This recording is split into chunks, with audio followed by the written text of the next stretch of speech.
Alors, s'il vous plaît, bonjour tout le monde. Ayant constaté le quorum, je déclare la séance de la Commission des institutions ouvertes.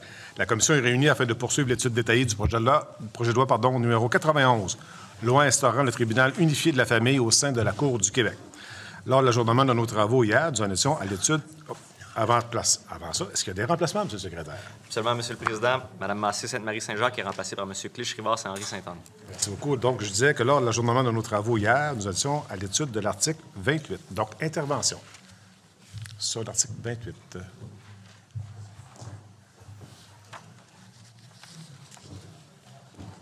Monsieur le député Lacazzi, s'il vous plaît. Merci. Bonjour, M. le Président. Alors, je comprends que l'article 28... c'est effectivement probablement de la concordance et qu'on va rajouter le greffe ou le greffier de la Cour du Québec pour permettre à la Cour du Québec de pouvoir agir dans le cas des ordonnances alimentaires. Excusez-moi, il y avait du bruit. Pourriez-vous répéter la Oui, je vais répéter. Alors, je disais, M. le Président, que je crois qu'il s'agit là d'un article de concordance. Oui, puisque vous allez maintenant permettre à la Cour du Québec de rendre des décisions en matière d'ordonnance alimentaire et donc il va falloir qu'il soit inclus dans la loi sur l'exécution réciproque d'ordonnance alimentaire. Exactement. Voilà, parfait. Intervention? Merci. C'est pour les interventions. Est-ce que l'article 28 est adopté? Adopté. Merci, M. le ministre, s'il vous plaît. 9, M. le Président. L'article 6 de cette loi est modifié par l'insertion après supérieure de ou de la Cour du Québec, selon le cas. L'article proposé en est un de concordance avec l'attribution de nouvelles compétences à la Cour du Québec. Merci beaucoup. Donc, intervention à l'article 29. C'est pas l'intervention. Est-ce que l'article 29 est adopté? Adopté. Adopté. Merci beaucoup, M. le ministre, s'il vous plaît. Oui, l'article 30, M. le Président. L'article 7 de cette loi est modifié par l'insertion dans le premier alinéa et après supérieure de ou la Cour du Québec, selon le cas. 2, par l'insertion dans le deuxième alinéa et après supérieur de ou de la Cour du Québec, selon le cas. Commentaire, l'article proposé en est un de concordance avec l'attribution de nouvelles compétences à la Cour du Québec. Merci beaucoup.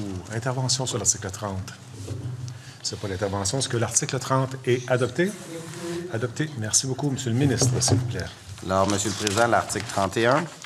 Donc, on est dans la loi sur la gouvernance du système de santé et de services sociaux. L'article 4 de la loi sur la gouvernance du système de santé et de services sociaux est modifié par l'insertion dans le paragraphe 4 et après supérieur de ou à la Cour du Québec. Commentaire, l'article proposé en est un de concordance avec l'attribution de nouvelles compétences à la Cour du Québec. Merci beaucoup. Monsieur le député Lacazzi, s'il vous plaît. Le Président, alors, pouvez-vous nous donner un peu plus de contexte, Monsieur le ministre, pour l'ajout en lien avec la gouvernance sur le système de santé et des services sociaux? Qu'est-ce que la Cour du Québec va pouvoir faire qu'elle ne faisait pas avant dans ce contexte-là? Donc, là, on est au niveau 4, les services de protection de la jeunesse. Un ensemble de services de nature psychosociale, y compris des services d'urgence sociale requis par la situation pour un jeune en vertu de la loi sur la protection de la jeunesse ou de la loi sur le système de justice pénale pour les adolescents, et de services en matière de placement d'enfants, de médiation familiale, d'expertise à la Cour supérieure ou à la Cour du Québec sur la garde d'enfants. Parce que le service d'expertise psychosociale, il est écrit le service d'expertise psychosociale, la Cour supérieure.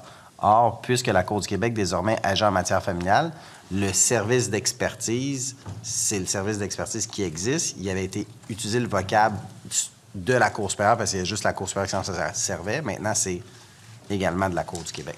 Donc, le service va être utilisé par les deux cours. C'est ça. Donc, je comprends que dorénavant, ce service-là psychosocial va pouvoir être utilisé par les justiciables qui pourront éventuellement se redresser à la Cour du Québec ou à la Cour supérieure. Oui, mais exemple, quand c'est pour la garde d'un enfant, oui, on peut avoir un rapport d'expertise psychosociale. Puis là, dans le fond, puisque la garde d'enfant va être aussi à la Cour du Québec, mais la Cour du Québec va pouvoir faire appel à ce service-là. D'accord. Est-ce que dans votre évaluation ou dans l'impact du projet de loi, vous avez regardé ou fait des projections sur le nombre de dossiers qui pourront être traités à la Cour du Québec? Est-ce qu'ils ont le personnel nécessaire? Est-ce que ça va créer une augmentation de dossiers? Est-ce que c'est quelque chose que vous avez prévu dans votre analyse du projet de loi? Tout a été prévu pour la mise en œuvre du projet de loi, 24,2 millions de dollars. Et tout, ça veut dire quoi? Pardon? Tout, ça veut dire quoi? Tout. Ben, c'est parce que tout a été prévu. Mais encore, qu'est-ce que vous avez tout prévu? Non, mais ce que je veux dire... Là, exemple, dans le système informatique, oui, comment on dit ça? La mise en place des codes de dossier. Je vais dire la codation, mais c'est pas la Le codation. codage, ou pas, en fait, peu importe. Non, codification. Non, c'est pas une dans le codification. code. Ben, en fait, je crois pas que ça va être une codification, mais La ça... programmation OK, d'accord. informatique. Oui. C'est ça. Dans le fond, tout ce qui est en lien avec la mise en place du service, des nouveaux pouvoirs, donc le service judiciaire, les greffiers, la formation associée, la transition, la gestion du changement. OK. Puis, d'après votre évaluation, est-ce qu'ils ont assez de personnel présentement pour faire tout ça? Oui, OK. parce que dans le fond, c'est la même volumétrie de dossiers en termes de garde d'enfants. Avec ou sans l'union parentale, vous n'aurez pas plus de dossiers parce que la garde, elle existait déjà. Donc, si le dossier était judiciarisé pour la garde, vous alliez déjà à la Cour supérieure. Là, c'est le régime qui change. Fait qu'au lieu de provenir de la Cour supérieure, la demande va provenir de la Cour du Québec. D'accord. Je vous remercie. Est-ce que d'autres interventions? Madame la députée de Westmontréal, oui. C'était peut-être traité avant, mais je souhaite comprendre pourquoi ça, c'est le texte actuel, c'est non en vigueur, puis quand est-ce que ce serait en vigueur? Erreur dans le cahier, il est en vigueur. Parce que c'est pas Il est en la seule vigueur? place, on l'a vu aussi à article 17. Pas en vigueur encore. Puis ça, c'est dans la loi. Pourquoi il n'est pas en vigueur? Oui, mais moi, dans mon cahier, c'est clairement écrit pour ceux non en vigueur. Non en vigueur, puis on est en train de modifier la gouvernance de le système de santé et services sociaux.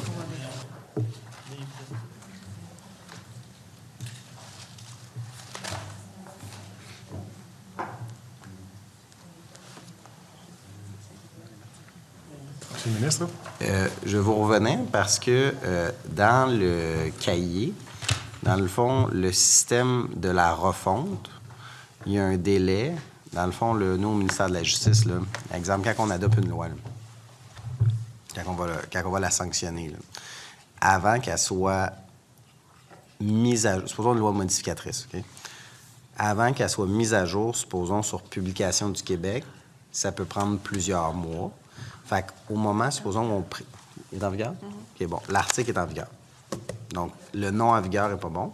Ce que je vous explique, c'est qu'au moment, supposons, où, avant que ça soit mis avant que ça soit actualisé par le service de la refonte au ministère de la Justice, il peut y avoir un certain délai. Donc, quand le cahier, il est généré, supposons, ça peut arriver que le service, en fait, toutes les données ne soient pas actualisées pour produire le cahier, parce que c'est pas un juriste qui tape ça à la main, c'est extrait du système informatique. Donc, cet article-là, il est en vigueur. C'est une erreur dans le cahier, due à des enjeux informatiques. Est-ce que c'est la même chose d'abord pour l'article 17, que je sais qu'on a déjà passé, parce que ça aussi, c'est marqué non en vigueur? Oui. Oui, 17 aussi est en vigueur. Moi, au lieu de toujours poser la question, peut-être s'il y en a d'autres, quand vous faites votre lecture, si c'est marqué non en vigueur, peut-être vous pourriez juste dire c'est en vigueur, juste pour la clarification. Merci. D'accord. Merci beaucoup, Mme la députée. Est-ce que d'autres interventions 31? S'il n'y a pas d'autres interventions, est-ce que l'article 31 est adopté? Adopté. Adopté. Merci. Monsieur le ministre, s'il vous plaît. 32, là, on est dans la loi facilitant le paiement des pensions alimentaires. L'article 54 de la loi facilitant le paiement des pensions alimentaires est modifié par l'insertion dans le 3e alinéa et après supérieur de ou au greffe de la Cour du Québec, selon le cas. Commentaire à l'article proposé en est un de concordance avec l'attribution d'une nouvelle compétence à la Cour du Québec. Merci beaucoup. Monsieur le député d'Acadie, s'il vous plaît. Merci, M. le Président. Donc, concrètement, ça va vouloir dire que dorénavant, les gens pourront, quand la loi sera en vigueur, payer une pension alimentaire au greffe de la Cour du Québec? Oui, ça, c'est pour les pensions qui sont au Québec. Il y a 2 ou 3 articles. Vous vous souvenez, on a fait les pensions interprovinciales. Oui, exact. Là, Hier. c'est pour les pensions, c'est l'article qui vise les pensions payables au Québec. Au Québec. Et donc, je comprends que les services offerts à la population dont vous parliez hier vont s'appliquer aussi pour ça. Quand vous avez parlé du SARPA, quand vous avez parlé... Oui. Oui, mais dans le fond, là, c'est parce qu'on a fait un article de concordance, il y a 3 ou 4 articles, puis dans le fond, c'était sur, on rajoutait le greffe aussi de la Cour du Québec, Oui. et c'était pour les pensions interprovinciales. Oui. Là, celui-là, c'est les pensions au Québec, les 2 parents sont domiciliés au Québec. Québec, Mais OK. oui, le SARPA, Oui. le SAH s'applique. là. Exact. C'est ça. Donc, ça va également s'appliquer.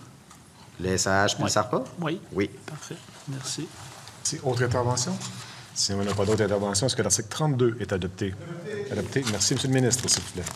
33, Monsieur le Président, l'article 60 de cette loi est modifié par l'insertion dans le premier alinéa et après supérieur de ou à la Cour du Québec selon le cas.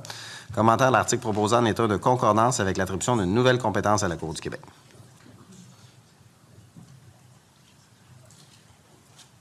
Merci. Merci beaucoup. Pardon. Intervention. S'il n'y a pas d'intervention, est-ce que l'article 33 est adopté? Adopté. Adopté. Merci. Monsieur le ministre, s'il vous plaît. Oui. 34. Puis ensuite, on va avoir un amendement à 34.01. Ou avant. Juste suspendre quelques instants, s'il vous plaît. Merci. Alors, s'il vous plaît, la commission reprend ses travaux. Monsieur le ministre, s'il vous plaît. Oui. Alors, on va avoir un amendement, Monsieur le Président, à 34.0.1, donc inséré avant l'article 34 du projet de loi, l'article suivant, 34.01. L'article 36 de la Loi sur la protection de la jeunesse est modifié par l'insertion après Cour supérieure de ou de la Cour du Québec, selon le cas. Commentaire, l'amendement proposé en étant de concordance, puisque la Cour du Québec sera aussi compétente en matière familiale.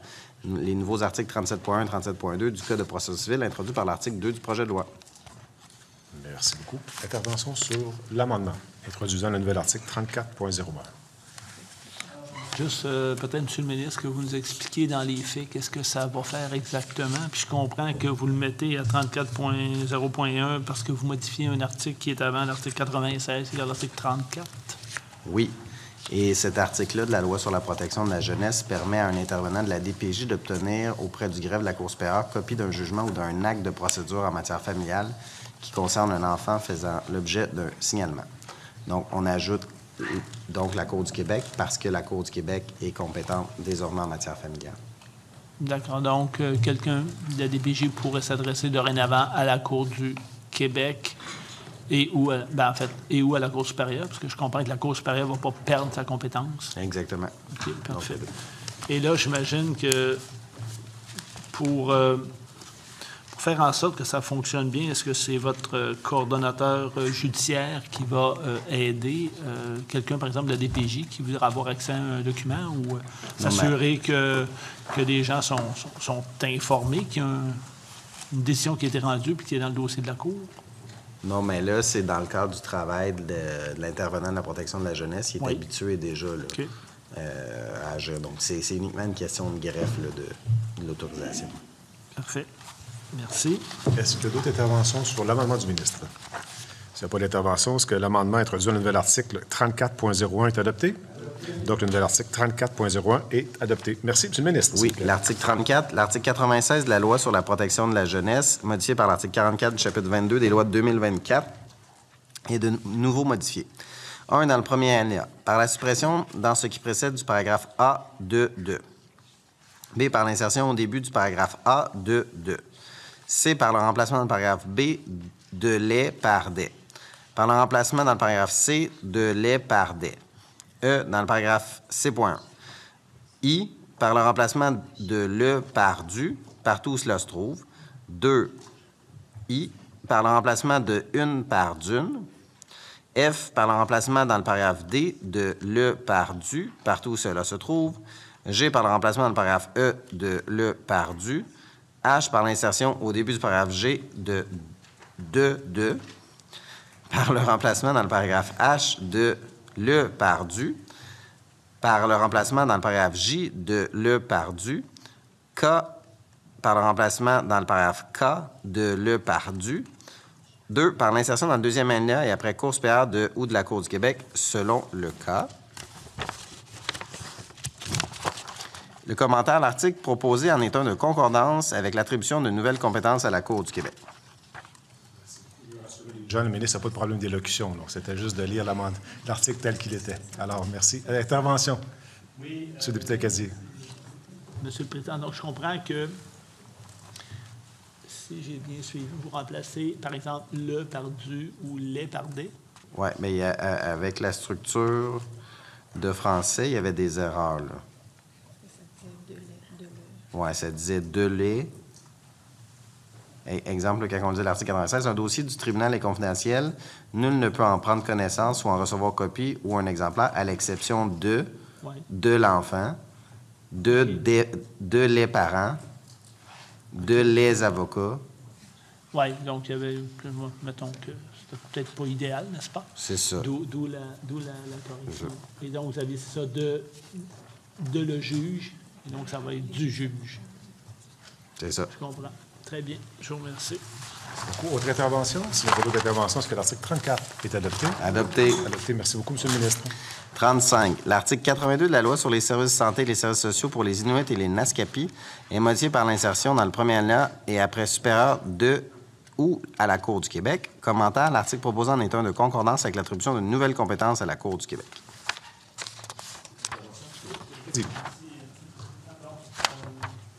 Là, je comprends que la loi qui traite des services de santé et des services sociaux, notamment pour les Inuits et les Naskapi, présentement, c'est la Cour supérieure qui traite leur dossier. Oui. Dans le fond, c'est le service d'expertise psychosociale qui existait déjà à Cour supérieure, que là, puisqu'il y a des dossiers qui vont être à la Cour du Québec, pour que le service d'expertise psychosociale puisse être utilisé. Je comprends. Donc, maintenant, on change le nom du service d'expertise. Oui. Maintenant, je comprends que dorénavant, les services que les Inuits et les Naskapi reçoivent, présentement, j'imagine, c'est par la Cour supérieure, puis là, dorénavant, ça va être par la Cour du Québec? Pas nécessairement. Ça dépend de s'ils sont assujettis ou non à l'union parentale. Puis pourquoi ils ne seraient pas assujettis à l'union parentale? Bien, s'ils sont mariés. Je comprends, mais c'est pas tout le monde qui est marié là, dans les communautés autochtones. Donc, normalement, ils devraient être assujettis, non?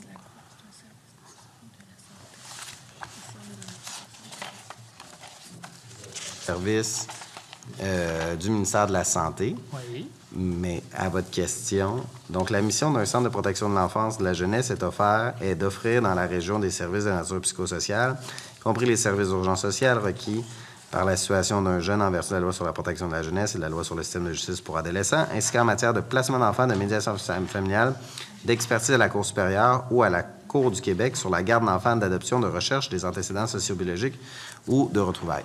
Donc, ça permet d'éclairer le tribunal sur les questions liées à la garde de l'enfant. Donc, dans l'éventualité où, exemple, le dossier, c'en est un de régime d'union parentale, mais pour éclairer la Cour, il faut que le service d'expertise psychosociale puisse être accessible à la Cour du Québec. Je comprends.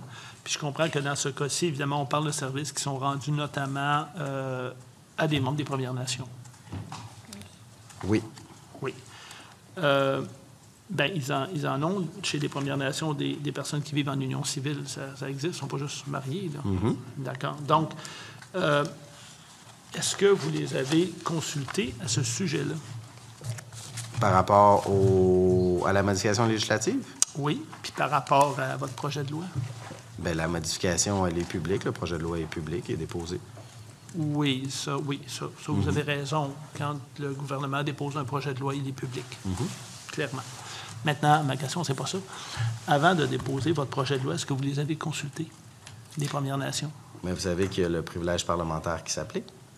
Donc, la période de consultation se passe à l'Assemblée nationale. D'accord. Puis ici, c'est une question de concordance.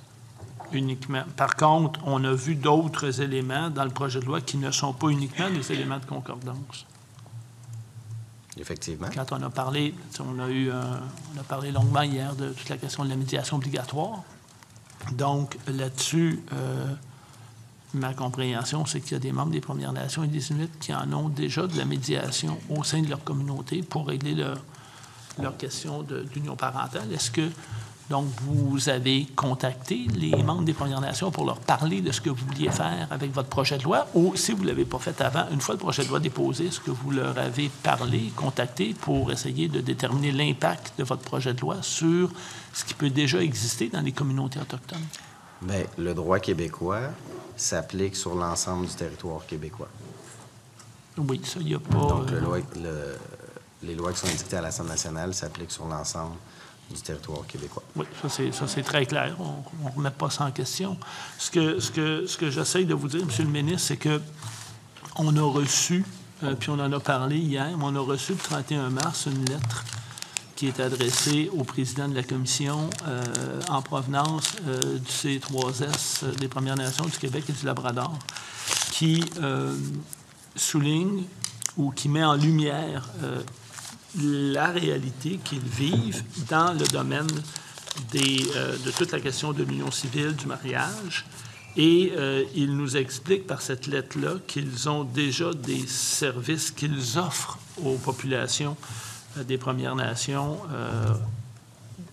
au sein des différents territoires, puis au sein des nations autochtones.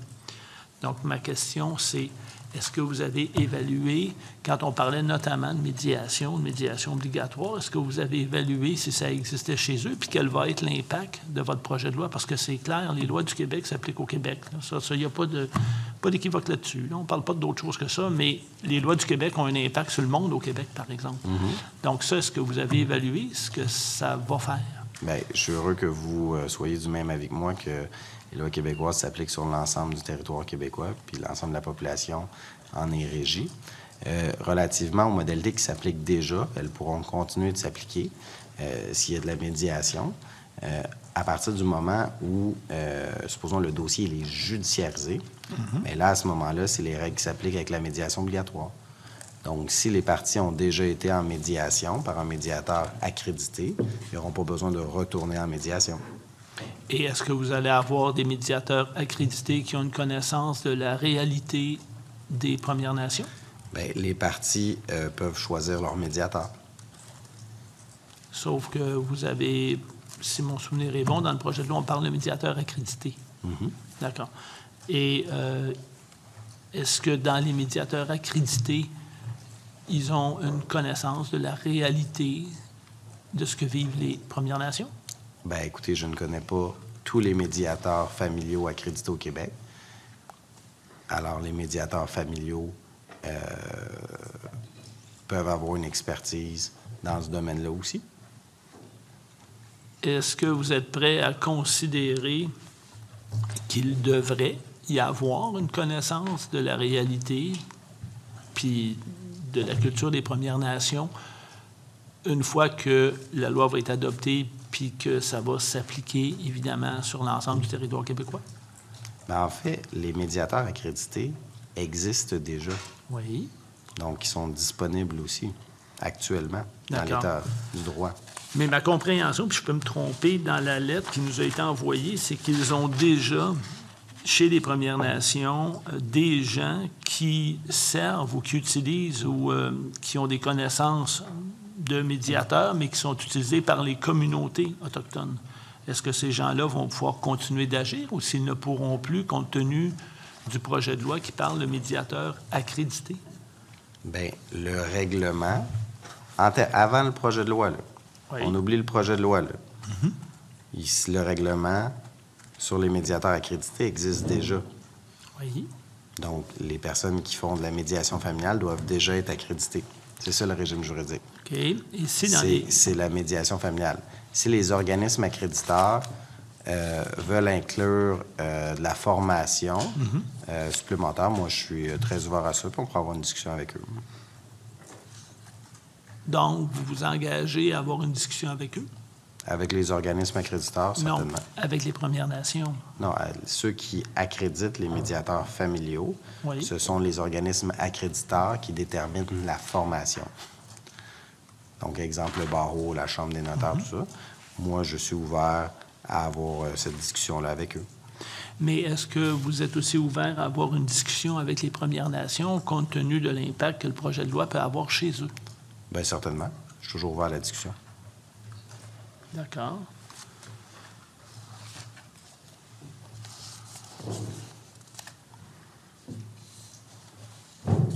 OK. Donnez-moi quelques instants, M. le Président.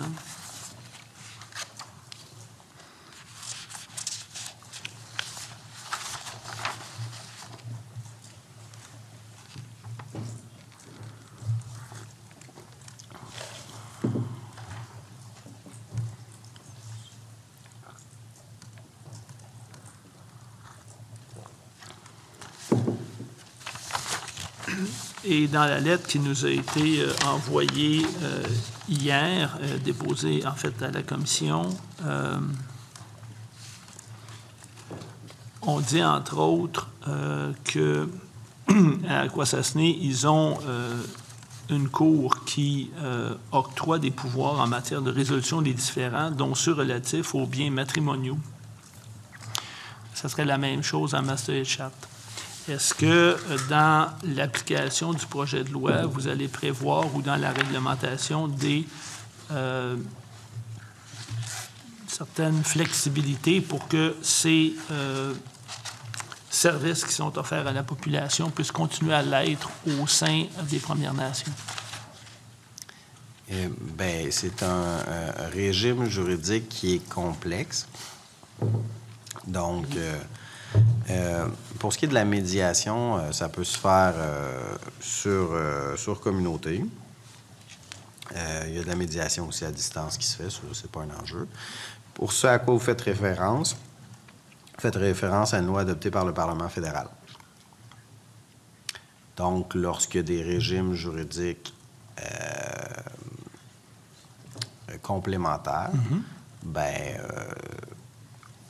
c'est entendu en fonction de la juridiction qui est déterminée. Donc, si jamais il y a un enjeu de conflit de juridiction, ça sera tranché par le tribunal. D'accord. Et je comprends que chez les Abénaquis d'Odanak, ils ont aussi des mécanismes qui leur permettent de trancher ou de diviser des biens immobiliers familiaux. Donc, je comprends que ce serait ce régime-là qui s'appliquerait. Donc, ça pourrait... Est-ce que le régime va survivre ou... Bien, comme je vous dis, il y a une loi fédérale relativement à certains biens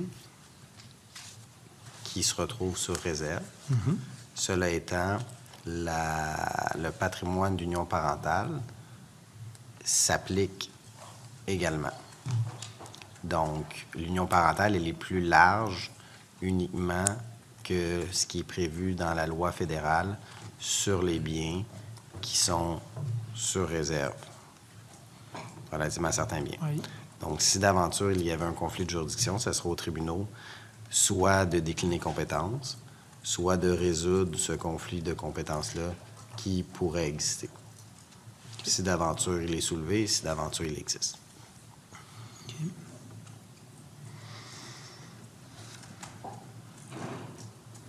Bien. Mais avec votre projet de loi, est-ce que vous avez l'intention de permettre, par exemple, la création de régimes particuliers d'administration de la justice avec les nations, les communautés autochtones? Parce que c'était une recommandation de la commission Vien. Qu'est-ce que vous voulez dire? Ce que je veux dire, c'est qu'au niveau, là, vous êtes en train de mettre en place un régime qui va faire en sorte qu'il va y avoir de la médiation obligatoire et tous les autres éléments de votre projet de loi. Est-ce que, donc, une fois qu'il va être adopté, parce qu'il va l'être, est-ce que vous allez entrer en dialogue avec les nations autochtones au Québec pour faire en sorte que ça puisse s'appliquer chez eux, mais qu'on tienne compte de leur réalité? Bien, le système de justice prend compte de leur réalité notamment, mais on a pris acte de l'ensemble des recommandations de la commission Vien, puis on continue de travailler sur l'ensemble des recommandations. D'accord.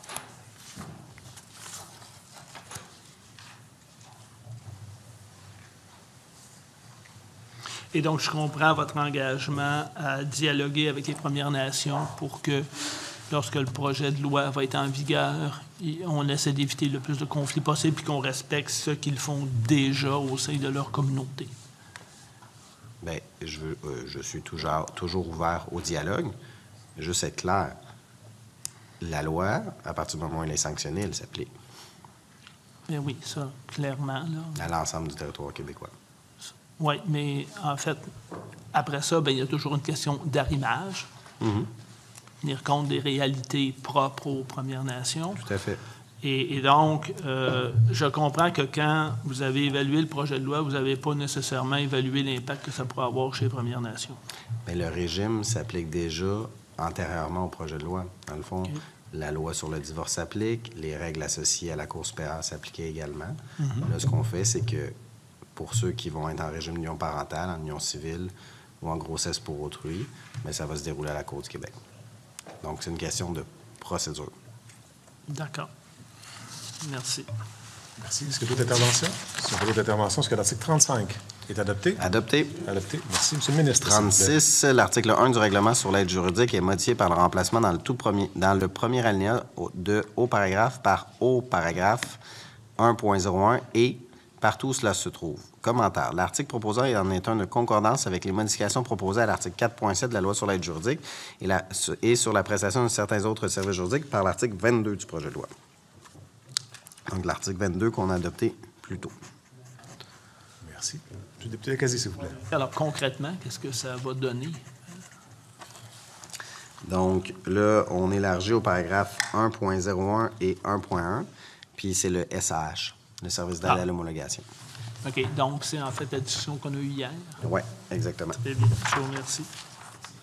S'il y a pas d'autres interventions, est-ce que l'article 36 est adopté? Adopté. Adopté. Merci, M. le ministre, s'il vous plaît. 37, Monsieur le Président, l'article 26 de ce règlement est modifié par le remplacement de haut paragraphe par haut paragraphe 1.01 et. Commentaire, l'article proposé en est une concordance avec les modifications proposées à l'article 4.7 de la loi sur l'aide juridique et sur la prestation de certains autres services juridiques par l'article 22 du projet de loi. Merci beaucoup. La même question. Donc, concrètement, est-ce que ça va faire quoi? C'est encore le SAH. Parfait. Merci. S'il y a pas d'autres interventions, est-ce que l'article 37 est adopté? Adopté. Merci, M. le ministre. Donc, 38 aussi va concerner le SAH. L'article 27 de ce règlement est modifié par le remplacement de haut paragraphe par haut paragraphe 1.01 et. Le commentaire, l'article proposé en est un de concordance avec les modifications proposées à l'article 4.7 de la loi sur l'aide juridique et sur la prestation de certains autres services juridiques par l'article 22 du projet de loi. Merci. Intervention 38. S'il n'y a pas d'intervention, est-ce que l'article 38 est adopté? Adopté. Adopté. Merci, M. le ministre, s'il vous plaît. Alors, 39 aussi, et par la suite, l'article 40 aussi, ça sera également pour le SAH, la concordance. Alors, 39, l'intitulé de la section 4.1 de ce règlement est modifié par le remplacement au paragraphe par haut paragraphe 1.01 et.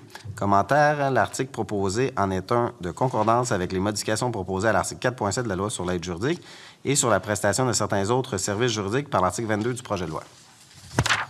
Merci. Donc, intervention à 39.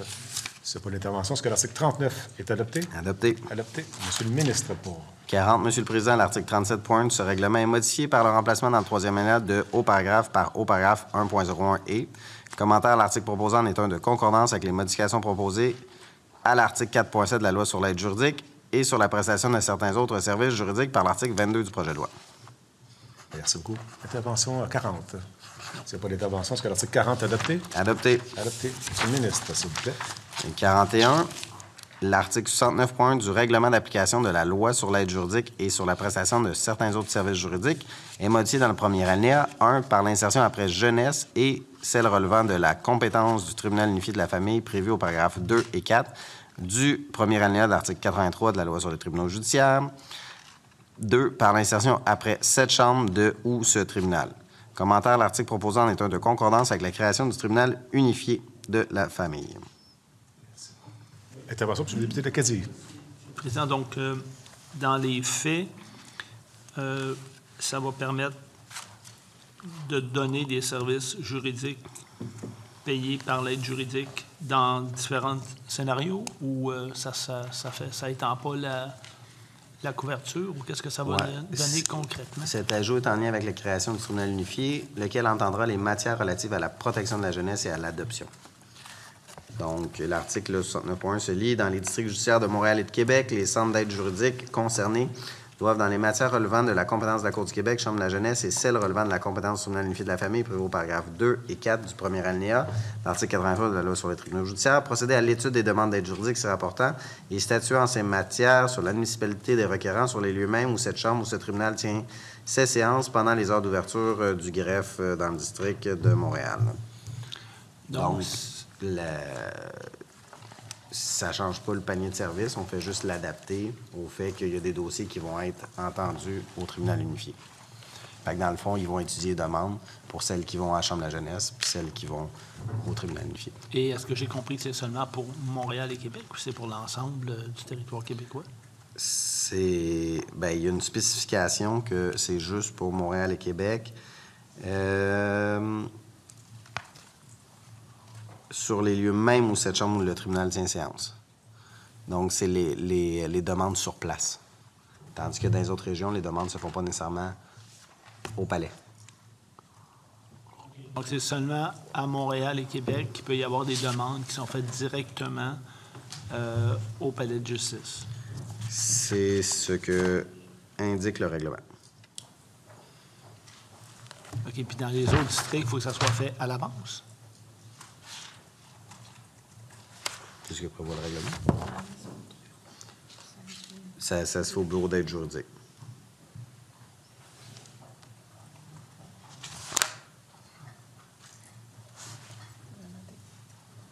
Non, mais pas nécessairement. C'est sûr également pour ceux qui tiennent au 1er avril 97, ceux qui dispensaient déjà les services d'admissibilité sur place continuent à l'avoir.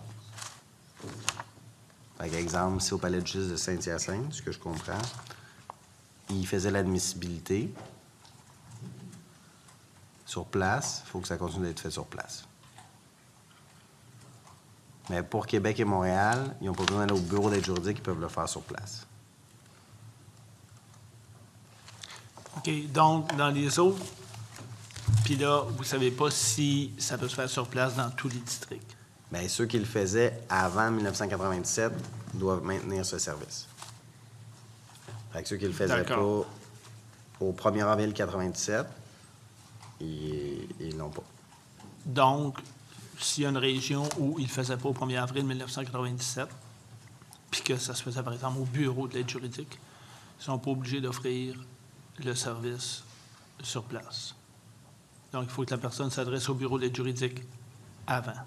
Manifestement, c'est ce que je comprends du règlement. OK. Donc, si quelqu'un arrive au palais de justice puis il a besoin de services juridiques, ils vont lui dire « Allez au bureau d'aide juridique, trouvez-vous un rendez-vous? » Manifestement, c'est ce que je comprends du règlement.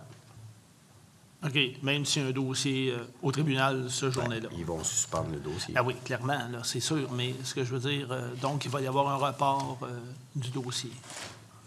Probablement. Comme il risque probablement d'avoir un report pour quelqu'un qui consulte un avocat pour la première fois directement au palais de justice.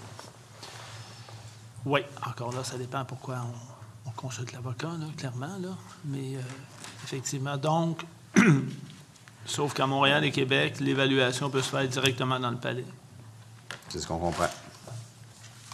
Bien. Je vous remercie. C'est beaucoup d'intervention. Merci. Est-ce que l'article 41 est adopté? Adopté. Adopté. Monsieur le ministre, s'il vous plaît. Oui. 42, l'article 72 de ce règlement est modifié par le remplacement dans le paragraphe B1 du premier alinéa de haut paragraphe par haut paragraphe 1.01 et commentaire, l'article proposé en est un de concordance avec les modifications proposées à l'article 4.7 de la Loi sur l'aide juridique et sur la prestation de certains autres services juridiques par l'article 22 du projet de loi. SAH, encore une fois. Merci. Donc, intervention à l'article 42? S'il n'y a pas d'intervention, est-ce que l'article 42 est adopté? Adopté. Adopté. Merci. Monsieur le ministre, s'il vous plaît. Oui. 43. Alors, l'article 1 du règlement sur les indemnités et les allocations payables aux témoins cités à comparaître devant les cours de justice est modifié par l'insertion dans la définition de témoin et après jeunesse et le tribunal unifié de la famille. L'article proposé en est un de concordance avec la création du tribunal unifié de la famille. Merci beaucoup. Donc, intervention à l'article 43. Donc, je comprends que avec la création de cette structure, qui ne sera pas une chambre de la Cour du Québec, éventuellement, quand il va y avoir des témoins d'assignés, le subpoena va être émis au nom du tribunal unifié de la famille?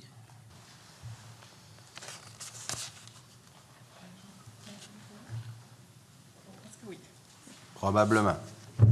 Probablement. Ça va être à la Cour du Québec. Ça va être à la Cour du Québec. Alors, on va vérifier avec nos gens au ministère qui sont chargés de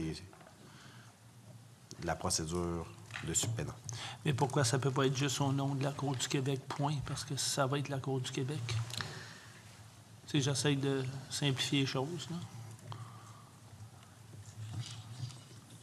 Bien, toute personne citée à comparaître devant une cour ayant compétence en matière civile, pénale ou criminelle, y compris devant la Chambre de la jeunesse et le tribunal unifié de la famille de la Cour du Québec, pour rendre témoignage conformément à la loi.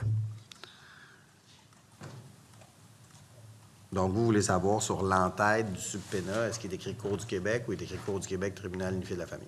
Bien, c'est-à-dire, oui, c'est ça, parce qu'en fait, présentement, à la Cour supérieure, quand il y a un subpénat qui a été mis par le greffe, ils mettent-tu chambre civile, chambre de la famille? C'est parce qu'en fait, là, vous allez ajouter un élément de plus, puis de toute façon, ils vont aller comparaître devant la Cour du Québec. Fait que j'essaie de voir... déjà la Chambre de la jeunesse, là. Toute personne citée à comparaître devant une cour ayant compétence en matière civile, pénale ou criminelle, y compris devant la Chambre de la jeunesse. Fait que vous pouvez l'assigner dans le fond, à la Chambre de la jeunesse, supposons. Oui. Puis même chose devant le tribunal de la famille. Donc, on veut s'assurer que le règlement vise le tribunal unifié comme il vise la Chambre de la jeunesse. Mais j'ai pas assigné beaucoup de personnes ces dernières années. Donc, avec des assignations à comparaître. Donc, on est en train de vérifier de qu'est-ce qui est écrit sur le modèle. Sur le subpénat comme tel. C'est ça. Parce que je comprends que au fond, vous créez une unité par la loi, mais ce n'est pas une chambre, ce n'est pas un tribunal indépendant, donc c'est une espèce d'organisation administrative au sein de la Cour du Québec. Non, c'est un tribunal unifié qui est créé, c'est une instance, comme c'est le cas pour le tribunal des droits de la personne ou le tribunal des professions. Sauf que ces deux tribunaux-là, c'est des juges de la Cour du Québec qui y siègent, mais je veux dire, ils ont une structure complètement indépendante. Là. Ça serait juste la Cour. OK. On nous indique que c'est uniquement la Cour qui est indiquée. Bon. Donc, vous n'avez pas besoin de ça? Bon, on indique déjà devant la Chambre de la jeunesse. On va être sûr que l'article s'applique au-dessus. Oui, on va être sûr que l'article s'applique au tribunal unifié. On ne veut pas avoir d'ambiguïté. La Chambre de la jeunesse est spécifiée, on vient spécifier le tribunal unifié. D'accord. Merci. C'est pour l'autre intervention. Est-ce que l'article 43 est adopté? Adopté. Adopté. Monsieur le ministre, s'il vous plaît. 44, l'article 7 du règlement sur la perception des pensions alimentaires est modifié par l'insertion dans le paragraphe 1 du premier alinéa et après supérieur de ou au greffe de la Cour du Québec, le cas échéant. Commentaire, l'article proposé en étant une concordance avec l'attribution de nouvelles compétences à la Cour du Québec. Merci beaucoup. Intervention sur 44. Oui, donc là, tout à l'heure, on a modifié la loi sur l'exécution réciproque d'ordonnances alimentaires. On a aussi modifié la loi facilitant le paiement des pensions alimentaires. Et là, on est rendu au règlement sur la perception des pensions alimentaires. Je comprends bien? Qui, lui, est adopté en vertu de la loi facilitant le paiement des pensions alimentaires? C'est ça. Donc, ça, c'est pour faire en sorte, notamment, les renseignements que le créancier doit transmettre à sa demande à Revenu Québec. Donc, exemple, quand, supposons, monsieur doit une pension à madame, la personne qui est le créancier, donc, doit transmettre les informations. Donc, le numéro au greffe de la Cour supérieure ou au greffe de la Cour du Québec, le cas échéant, où le jugement qui accorde une pension a été rendu. Donc, ça prend le numéro de dossier. Si la pension alimentaire a été rendue en matière d'union parentale, supposons que le numéro de dossier, maintenant, va être celui de la Cour du Québec. D'accord. Et donc, ça, ce que ça vient faire, c'est que, bon, admettons que la personne visée est un employé de l'État. Donc, l'État va envoyer à Revenu Québec pour qu'il y ait un mode de perception automatique de la pension alimentaire qui soit faite. Et donc, c'est en vertu du règlement qu'ils vont pouvoir donner les renseignements précis dans le dossier de la Cour à Revenu Québec qui va être chargé de percevoir la pension et de la verser à l'autre conjoint. C'est ça. OK. Et là, bien évidemment, présentement, il n'y a aucune mention de la Cour du Québec ou du greffe de la Cour du Québec? Non, parce qu'il n'était pas compétent en matière de pension alimentaire. OK. Parfait. Merci. C'est votre autre intervention. Est-ce que l'article 44 est adopté? Adopté. Adopté, M. le ministre, s'il vous plaît. 45, l'article 9 de ce règlement est modifié dans le paragraphe 1 par l'insertion dans le sous-paragraphe A et après supérieur de ou au greffe de la Cour du Québec, le cas échéant. 2, par l'insertion dans le sous-paragraphe C et après supérieur de ou au greffe de la Cour du Québec, le cas échéant. Commentaire à l'article proposé en état de concordance avec l'attribution d'une nouvelle compétence à la Cour du Québec. Merci beaucoup. Intervention. Pouvez-vous me rappeler ce que vise l'article 9 du règlement, s'il vous plaît, M. le ministre? Donc, l'article 9, pour l'application du paragraphe 4 du premier alinéa de l'article 6 de la loi, les renseignements doivent être transmis au ministre sont les suivants. Alors, l'article 6 et l'article 9.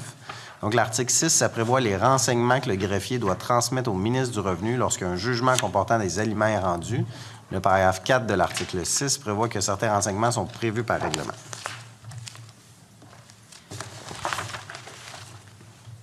Donc, on doit transmettre à A, là, le numéro de dossier au greffe de la Cour supérieure ou au greffe de la Cour du Québec, le cas échéant. Puis C, lorsque le jugement révise un jugement antérieur, une mention de ce fait, la date ainsi que le numéro de dossier au greffe de la Cour supérieure ou au greffe de la Cour du Québec, le cas échéant. Donc, au fond, c'est pour permettre qu'il y ait des renseignements qui soient envoyés au ministre du Revenu.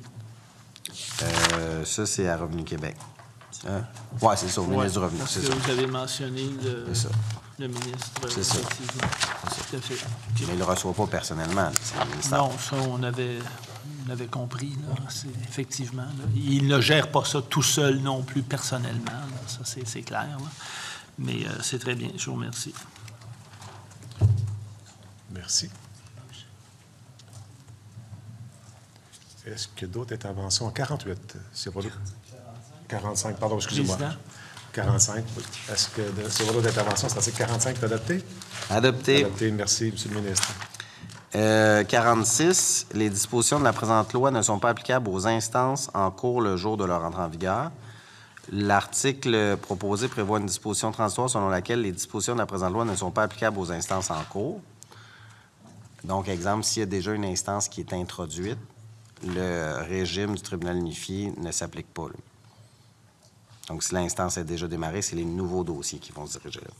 Uniquement les nouveaux dossiers. C'est ça. Et quand il y a quand on parle d'instance, est-ce que ça peut inclure la médiation, les processus de médiation, si on parle uniquement d'instance judiciaire? C'est toute l'instance judiciaire.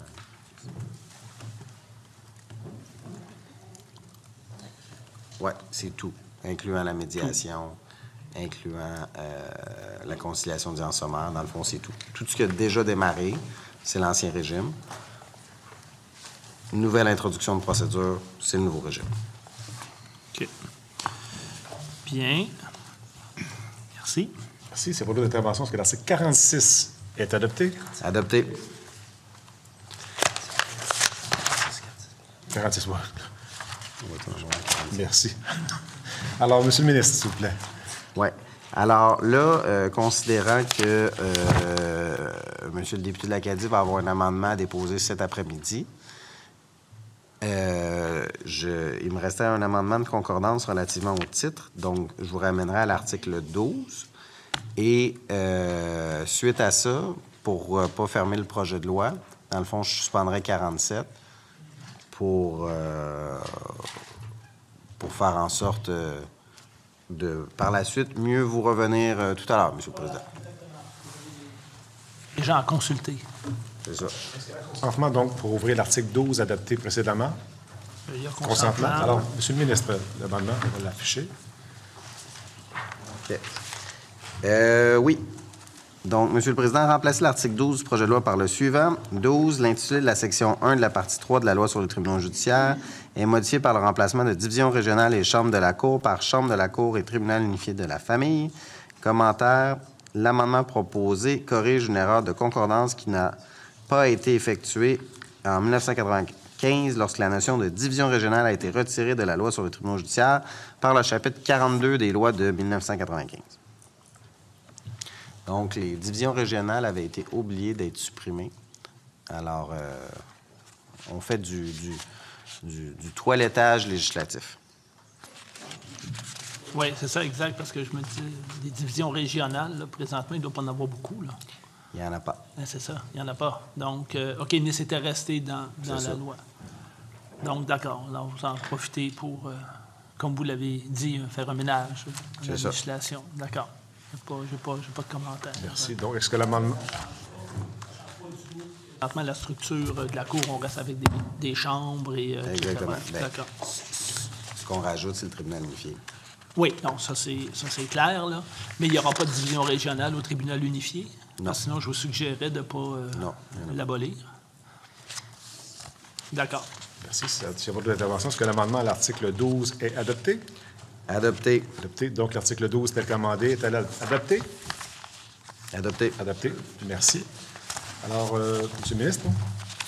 Alors, écoutez, à ce stade-ci, je vous demanderai de suspendre la commission, M. le Président, pour qu'on puisse revenir, si vous le souhaitez, à 15 heures.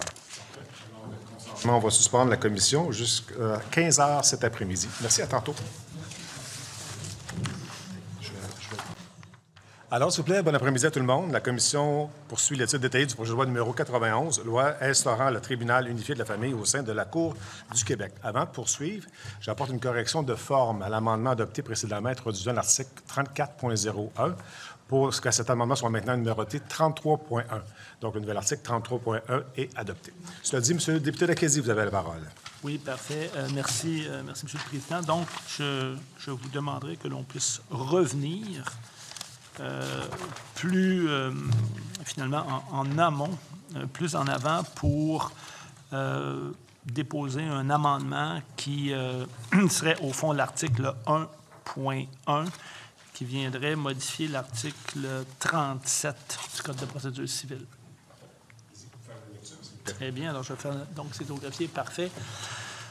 Donc, article 1.1, 37 du Code de procédure civile, insérer après l'article 1 du projet de loi le suivant, 1.1. L'article 37 de ce code est modifié par l'ajout à la fin du troisième alinéa de la phrase suivante. Lorsqu'elle se prononce sur une demande concernant la garde de l'enfant, elle peut également se prononcer sur une demande qui est liée concernant les aliments dus à cet enfant. Commentaire.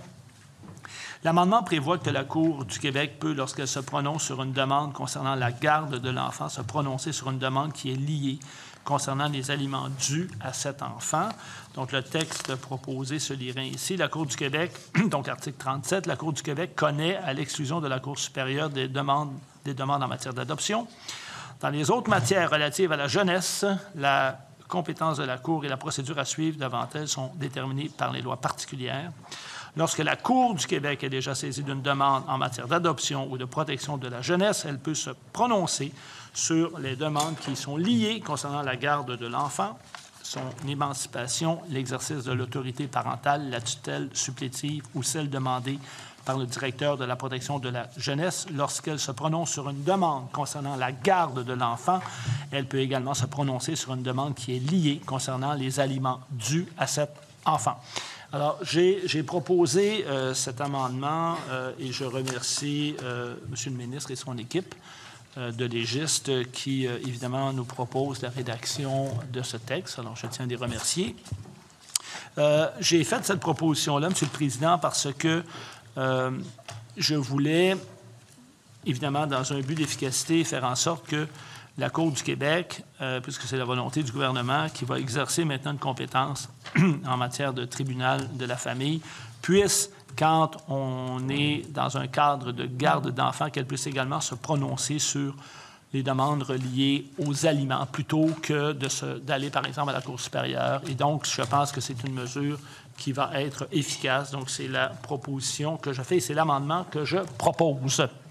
Merci beaucoup, Monsieur le député d'Acadie. Alors, intervention, Monsieur le ministre, sur l'amendement du député d'Acadie. Oui, Monsieur le Président, nous accueillons favorablement la proposition qui est faite par le député de l'Acadie relativement au fait de confier à la Cour du Québec la possibilité de statuer sur la pension alimentaire lorsqu'il s'agit d'un cas d'adoption ou de protection de la jeunesse, puisque il s'agit d'un accessoire à la compétence qui est donnée à la Cour du Québec relativement à la garde, donc dans le fond, la protection de la jeunesse ou l'adoption. Donc, déjà, la Cour du Québec a la possibilité de statuer sur la garde. Donc, c'est un accessoire à la garde. Et de nombreux groupes ont demandé, vu les difficultés que ça amène de ne pas pouvoir statuer sur la pension alimentaire. Donc, lorsqu'on parle d'un processus simplifié en matière familiale, ça en fait partie pour faire en sorte que les familles ne soient pas obligées de se retrouver soit en présence de jugements contradictoires, soit en présence de suspension d'instance en attente que l'autre instance puisse statuer sur la pension alimentaire. C'est une demande qui a été formulée par de nombreux groupes, par le rapport Rebâtir également. Je crois que Mme Laurent l'a demandé également dans son illustration qu'elle présentait lorsqu'elle nous a fait état des choses. La Cour du Québec et la Cour supérieure sont en accord avec cette modification-là. Monsieur le député Lacazzi. Oui, bien, c'est tout à fait exact. Je vais vous demander un vote par appel nominal, s'il vous plaît. Parfait. Donc, est-ce que l'amendement introduisant le nouvel article 1.1 est adopté? Alors, il sera passé par un vote nominal. Monsieur le secrétaire, s'il vous plaît. Pour, contre, abstention, M. Morin-Acadie. Pour. Mme Macaron, Westmont-Saint-Louis. Pour. M. Gélin Barrette, Bourduan. Pour. Mme Boivin-Roy, Anjou-Loubriel. Mme Étayane, Laval-des-Rapides. Mme Schmaltz-Vimont. Pour. M. Asselin, Vanille-Rivière. Pour. M. Lemieux-Saint-Jean. Pour. Et M. Bachand-Richemont. Abstention. Donc, l'article 1.1 est adopté. Merci beaucoup. Monsieur le ministre, pour la suite des choses. Oui, avec votre permission, Monsieur le Président, on irait suite à l'article 43 pour insérer un article à 43.1.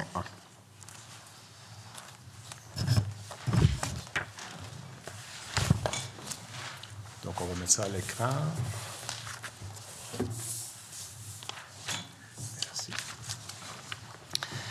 Est-ce que vous Oui. permettez que je vous lise, M. S'il vous plaît. Alors, 43.1. Donc, c'est l'article 63.1 du règlement sur la médiation et l'arbitrage des demandes relatives à des petites créances. Donc, inséré après l'article 43 du projet de loi, ce qui suit, règlement sur la médiation et l'arbitrage des demandes relatives à des petites créances. 43.1. Le règlement sur la médiation et l'arbitrage des demandes relatives à des petites créances est modifié par l'insertion après l'article 63 du suivant. 63.1. La demande d'homologation de la sentence arbitrale peut être faite comme s'il s'agissait d'une demande en cours d'instance dans le cadre du dossier judiciaire à l'origine de l'arbitrage et conformément à l'article 539.2 du Code de procédure civile. La sentence arbitrale homologuée peut être exécutée comme un jugement rendu dans une instance relative à une petite créance. Commentaire, l'amendement proposé permet de simplifier la procédure d'homologation d'une sentence arbitrale rendue dans le cadre du mécanisme d'arbitrage sans frais prévu en vertu de l'article 556 du Code de procédure civile en permettant à la personne qui souhaite faire homologuer une telle sentence de présenter sa demande dans le cadre du dossier déjà ouvert de la division des petites créances plutôt que par une nouvelle instance devant la Cour du Québec. Il permet également de faire exécuter cette sentence de la même façon qu'un jugement rendu par la division des petites créances. Donc, essentiellement, Monsieur le Président, ça fait suite à un jugement qui a été rendu cet hiver à la division des petites créances. Donc, dans le cadre de ce jugement-là, une des parties qui avait été en arbitrage, Monsieur le Président voulait faire homologuer la sentence arbitrale, Monsieur le Président. Et donc, c'est adressé à la division des petites créances à la Cour du Québec dans le cadre du dossier qui avait été ouvert. Et la Cour du Québec a rendu une décision l'informant que il rejetait sa demande, considérant que le véhicule procédural utilisé n'était pas le bon et qu'il devait refaire une demande complète, donc réintroduire une demande à la Cour avec un nouveau numéro de dossier, avec un nouveau thème judiciaire, Monsieur le Président, pour pouvoir faire homologuer la sentence arbitrale qui avait été rendue. Or, cette décision-là va à l'encontre de l'intention du législateur que nous avons eue lorsque nous avons adopté le projet de loi 8 pour faire en sorte que, aux petites créances, désormais pour les dossiers de 5 000 $ et moins, bien, la personne ouvre son dossier à la division des petites créances, paye le thème judiciaire et par la suite est référée en médiation obligatoire. Si la médiation obligatoire ne fonctionne pas, c'est l'arbitrage automatique.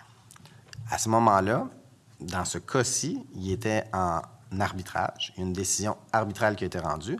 Et là, la partie voulait faire homologuer par le tribunal cette sentence-là, donc a suivi le chemin que le législateur avait estimé celui-là sur cette compréhension mutuelle-là, qui n'est pas partagée par la Cour. À ce moment-là, parce que nous souhaitions que ça se fasse à l'intérieur du même dossier des petites créances, donc la personne qui a une sentence arbitrale qui souhaite la faire homologuer puisse le faire à l'intérieur de son dossier des petites créances qui avait été ouvert avec la demande originale.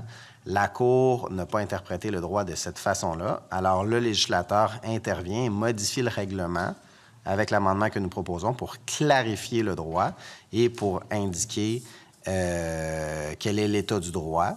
C'est-à-dire que les parties, suite à une sentence arbitrale, si on veut en faire l'homologation, ça peut se faire à l'intérieur du même dossier qui a été ouvert originalement, par souci d'efficacité, de célérité, de réduction des délais et de réduction des coûts, pour ne pas mettre un fardeau supplémentaire encore sur le citoyen. Monsieur le député Lacazette. Je vous remercie, M. le Président. Alors, effectivement, M. le ministre m'a fait part de ce jugement de la Cour du Québec dans la division de pratique. C'est à Longueuil, à la Cour des petites créances, une décision qui a été rendue le 13 janvier 2025 et de son intention de présenter un amendement au règlement pour faire en sorte que dorénavant, effectivement, on puisse prévoir l'homologation dans le règlement. Je constate, M. le Président, que ça n'avait pas été fait quand le gouvernement a adopté le règlement. Et comme il est expliqué dans le jugement, effectivement, c'est le Code de procédure civile, l'article 536, qui donne compétence à la Cour du Québec. Et comme le soulignait M. le ministre, quand la loi visant à améliorer l'efficacité et l'accessibilité de la justice a été adoptée, en fait, j'y étais pour l'opposition officielle. Effectivement, les gens maintenant à la Cour des petites créances qui ne demandent pas expressément à avoir leur litige débattu devant un juge de la Cour vont se faire référer en arbitrage et la décision de l'arbitre va être finale. Cependant, comme c'est noté au jugement, puisque la médiation est obligatoire, le gouvernement peut, par règlement, passer outre au principe du Code de procédure civile, qui touche d'une façon plus générale la procédure d'arbitrage, et faire en sorte que, dans le cadre d'un litige, par exemple, à la Cour des petites créances, il puisse y avoir un règlement qui prévoit toutes les étapes. Le règlement, présentement, avant l'amendement proposé par le ministre, ne prévoyait pas l'homologation, mais plutôt les modalités de nomination, récusation, rémunération, modalités et délais entourant l'audience et l'obligation de confidentialité. Et donc, comme la Cour le constate dans son jugement, rien dans le règlement n'est prévu sur ce qui se passe une fois la sentence arbitrale rendue. À mon avis, le gouvernement aurait pu le prévoir dès le départ dans le règlement. Ça n'a pas été fait. Donc, il n'y avait rien non plus sur l'homologation quand on a débattu de la question, donc à l'époque du projet de loi numéro 8, ici, en commission parlementaire. Donc, la Cour s'en est remise aux principes généraux de l'arbitrage, et donc il n'y avait pas d'autres moyens possibles, ce qui, évidemment, a entraîné un délai pour le justiciable. D'ailleurs, la Cour le reconnaît dans sa décision, et je comprends, M. le Président, qu'à l'avenir, j'ai pas d'objection à ce qu'on le prévoit maintenant expressément, donc ça va permettre aux justiciables, quand ils seront envoyés en arbitrage, de pouvoir faire homologuer leur jugement plus rapidement, et ça va corriger ce qu'il y avait dans le règlement initial. Voilà.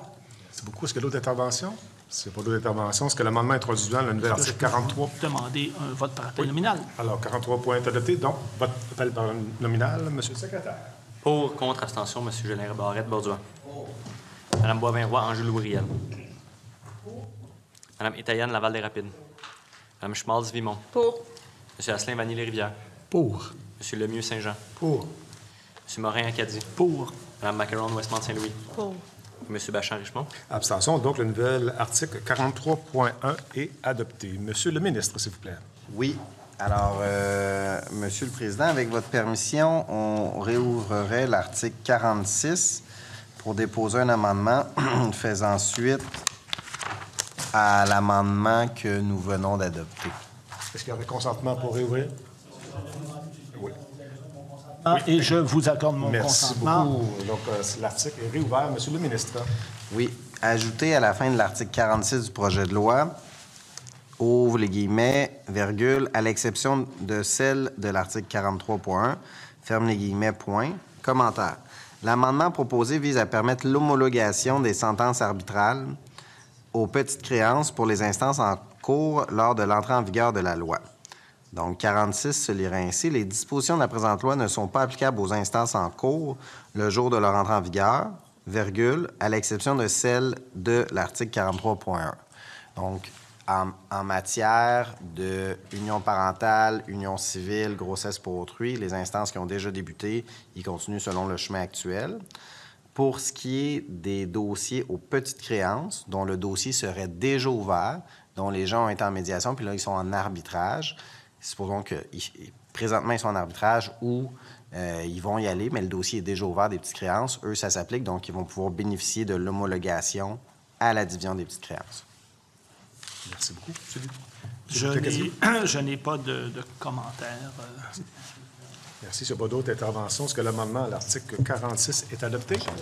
Adopté. Merci beaucoup. Donc, est-ce que l'article 46 tel qu'amendé est adopté? Adopté. Vote par appel nominal, s'il vous plaît, M. le secrétaire. Pour, contre, abstention, M. Jolin Barrette, Bordeaux. Pour. Mme Boivin-Roy, Anjou Louriel. Pour. Mme Étayenne, Laval-des-Rapides. Mme Schmalz-Vimont. Pour. M. Asselin-Vanille-Rivière. M. Lemieux, Saint-Jean. M. Morin-Acadie. Mme Macaron, Westmont-Saint-Louis. Et M. Bachand-Richemont. Abstention. Donc, l'article 46 tel qu'amendé est adopté. Merci beaucoup, M. le ministre, pour la suite des choses. Je crois qu'on est rendu à l'article 47, M. le Président. Exactement. Et j'aurai un amendement également à l'article 47. Alors, je dois vous lire l'article 47. S'il vous plaît. Alors, 47, les dispositions de la présente loi entrent en vigueur le 30 juin 2025, à l'exception 1 de celle de l'article 37.2 du Code de procédure civile, édicté par l'article 2 de la présente loi, et des articles 9, 12 à 20, 28 à 35, 41 et 43 à 45, en ce qui concerne l'union civile, qui entre en vigueur à la date et aux dates fixées par le gouvernement, mais au plus tard le, indiqué ici la date qui suit de 6 mois, celle de la sanction de la présente loi. Ferme la parenthèse, point virgule. 2, de celle des articles 3, 5 à 7, 21 à 27, 36 à 40 et 42, qui rentrent en vigueur à la date ou aux dates fixées par le gouvernement. Alors, ça, c'est l'article. Et l'amendement, M. le Président, ajouter à la fin de l'article 47 du projet de loi le paragraphe suivant. Donc, 3, de celle des articles 43.1 et 46 qui entrent en vigueur le, indiquer ici la date de la sanction de la présente loi. Commentaire, l'amendement proposé vise à permettre l'homologation des sentences arbitrales aux petites créances dès la date de la sanction de la loi. Donc, intervention sur l'amendement. Pas sur l'amendement, M. le Donc, s'il n'y a pas d'autres interventions sur l'amendement, est-ce que l'amendement à l'article 47 est adopté? Adopté. Donc, on revient à l'article 47 amendé. Intervention? M. le député Lacazzi, s'il vous plaît. Merci, M. le Président. Monsieur le ministre, dans le cadre du mémoire qui a été présenté par le Barreau du Québec, le Barreau soulève des enjeux opérationnels. Je vous réfère plus particulièrement à la page 7 de leur mémoire quant à l'entrée en vigueur. Et on souligne, entre autres, que la réforme structurelle de la Cour va apporter son lot d'enjeux opérationnels qui ne peuvent être occultés. Il y a effectivement une complexité dans la réforme et le barreau comprend que le législateur a voulu assurer une cohérence avec la loi portant sur la réforme du droit de la famille, instituant le régime d'union parentale, ainsi que le tribunal unifié. Mais on dit également que le projet de loi prévoit ainsi une entrée en vigueur en juin 2025, à l'exception des dispositions concernant l'union civile. Le barreau a des inquiétudes à ce que cette mise en œuvre soit trop précipitée. En effet, il faut donner du temps pour bien structurer la transition et il suggère une date d'entrée en vigueur par décret du gouvernement, une date ultérieure qui permettrait en fait, et je cite, à l'ensemble de l'écosystème juridique d'être prêt. Il nous rappelle qu'à l'instar de ce qui a été fait lors du déploiement du tribunal spécialisé en matière de violence sexuelle et de violence conjugale, le déploiement du TUF pourrait être fait par étapes. L'ampleur des changements apportés par le projet de loi ne doit pas être sous-estimée pour assurer la qualité des services, d'autant plus que ce sont des dossiers, évidemment, qui apportent leur lot de complexité, bien sûr, de stress. On comprend ça. Il souligne également l'enjeu opérationnel de l'emplacement physique des tribunaux. Et il donne des exemples, justement, à Montréal avec la Chambre de la jeunesse, qui ne siège pas au Palais de justice de Montréal, mais bien sur la rue Bellechasse. Donc, et il y a d'autres groupes aussi qui nous ont suggéré que l'entrée en vigueur était trop rapide, mais le barreau, à mon avis, était l'association, l'ordre professionnel, qui a plus démontré certains enjeux. Donc, je me demandais, est-ce que vous croyez qu'il serait sage que le projet de loi entre en vigueur d'une façon par étapes, par décret du gouvernement, plutôt que, évidemment, qu'elle rentre en vigueur le 30 juin 2025, à l'exception de différents articles. Alors, c'est quelque chose que je soumets, puis j'aimerais vous entendre là-dessus, Monsieur le ministre. Monsieur le ministre, s'il vous plaît. Alors, le projet de loi entre déjà en vigueur graduellement. Donc, ce qui est prévu, c'est que le 30 juin 2025, la création du régime d'union parentale rentre en vigueur le 30 juin 2025. Donc, tous les enfants qui sont nés après le 30 juin 2025 vont être assujettis au régime d'union parentale pour les parents qui ne sont pas mariés. Donc, ça va être de la compétence de la Cour du Québec à partir de ce moment-là. Donc, le nouveau régime démarre avec également, je vous dirais, le nouveau tribunal qui va entendre les litiges. Donc, s'il arrive un événement relativement à l'enfant à partir du 30 juin 2025, le tribunal désigné sera le tribunal unifié de la famille. Même chose également pour les dossiers de grossesse pour autrui, vont être au tribunal unifié de la famille à partir du 30 juin. Également, les dossiers, donc union parentale, grossesse pour autrui, à la date du 30 juin 2025. Pour ce qui est de l'union civile, ça va être transféré au tribunal unifié au plus tard 6 mois après l'entrée en vigueur du tribunal, donc entre le 30 juin 2025 et 6 mois plus tard, le temps de faire les modifications qui s'imposent, parce que présentement, c'est à la Cour supérieure. Également, la médiation obligatoire, processus de conciliation d'audience sommaire, service d'aide à l'homologation, ça rentre déjà en vigueur par décret du gouvernement. Donc, l'union civile va être au plus tard 6 mois, sinon on peut l'être avant. Quand on va être prête, on va pouvoir prendre un décret plus tôt, mais au plus tard 6 mois. Médiation, conciliation, audience sommaire et homologation. Le SAH, service d'aide à l'homologation, ça, c'est par décret. Fait qu'il y a déjà une entrée graduelle. Puis il ne faut pas oublier qu'au début du tribunal unifié en droit de la famille, des dossiers d'union parentale, il y en aura peu parce que ça arrive qu'il y a des séparations dans les premières années de vie de l'enfant, mais c'est pas le plus grand lot dans les premiers mois de la vie d'un enfant. C'est pas là où il y a le plus grand volume de dossiers. Donc, ça va laisser le temps à la Cour de s'adapter. Puis nous, d'ici le mois de juin, si le projet de loi est sanctionné la semaine prochaine, bien, ça va nous permettre de nous ajuster à l'interne aussi au niveau administratif. Parce que juin, on est rentré au mois d'avril, ça arrive rapidement, là.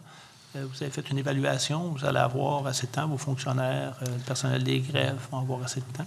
Oui, effectivement. Donc, c'est création du code pour les numéros de dossier, ajustement du système informatique, formation des greffiers, procédure à l'interne, gestion de changement.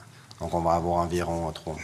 Et puis, pour l'adoption par décret dans votre échéancier, là, dans votre courbe du temps, c'est avant, c'est après, c'est dans 1 an, c'est dans 8 mois. Avez-vous réfléchi à la question? Bien, moi, le plus rapidement possible. Oui, ça je m'attendais à cette réponse, monsieur le ministre. Je veux m'assurer, puis on va travailler avec les partenaires, je veux m'assurer que tout le monde soit prêt. Donc, lorsqu'on va instaurer la médiation obligatoire, lorsqu'on va instaurer la conciliation d'audience sommaire, fait que tout le monde est prêt. Je donne un exemple. Pour la conciliation d'audience sommaire, mais on va avoir besoin d'avoir des discussions avec la Cour du Québec pour qu'ils soient prêts dans leur organisation, dans leur assignation des juges, pour faire en sorte que, ils soient en mesure d'évaluer les dossiers qui cheminent pour déterminer ceux qui y vont, ceux qui ne vont pas en conciliation d'audience sommaire, mais en fait, qui se qualifieraient, qui seraient des bons dossiers pour y aller, puis par la suite pour les disponibilités des juges.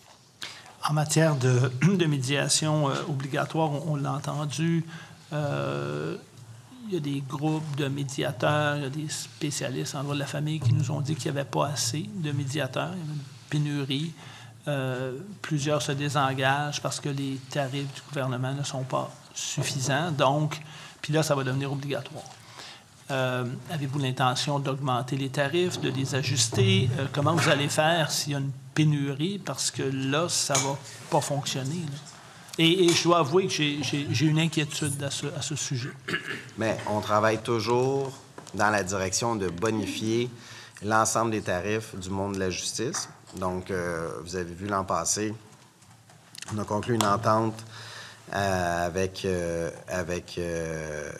Barreau du Québec pour les tarifs d'aide juridique. Donc, on a mis plusieurs millions de dollars pour augmenter les tarifs d'aide juridique. Il y a eu un grand rattrapage qui se faisait plusieurs années qu'il n'y avait pas eu. Alors, sur toute la question des tarifs, on est toujours au travail pour aller chercher le maximum d'argent possible pour bonifier les tarifs d'aide juridique. Puis les tarifs de médiation. Ouais. Bien. Je vous remercie. Merci, M. le Président. Merci. Madame la députée de Poste-Pontier, oui. Je souhaite savoir pourquoi vous voulez retarder la mise en œuvre de l'article 20. Vous dites que celui-ci, ça va être 6 mois, celle de la sanction. Ça, c'est l'Union civile, 20? Bien, ça va modifier le 146 la majorité des juges d'une chambre de la Cour ou des juges qui peuvent siéger au tribunal unifié de la famille. C'est ça la modification. Fait pourquoi attendre pour ceci?